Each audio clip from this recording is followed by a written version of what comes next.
Viewers, বাংলাদেশে কিন্তু এখন আমের সিজন।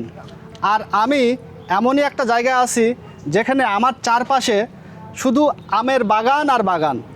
আর এই বাগানে পর্যাপ্ত পরিমাণে কিন্তু আম ধরেছে।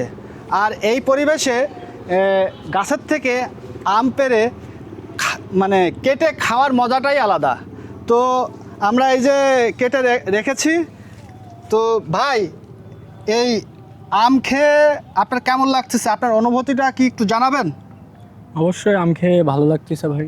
আর এই মনোমুগ্ধকর পরিবেশ, জায়গাটাও সুন্দর এবং আমগুলো ভালো। সো আম খেয়ে ভালোই লাগছে, অন্যরকম অনুভূতি আর কি পাচ্ছি। ধন্যবাদ আপনাকে ভাই। তো ভিউয়ার্স, এই যে আমার পিছনে দেখতে পাচ্ছেন কথা বললাম আমের বাগানে কিভাবে আম ধরে আছে। আর আমি বর্তমানে আছি সারসার ভিতরে, যশোর সারসার ভিতরে।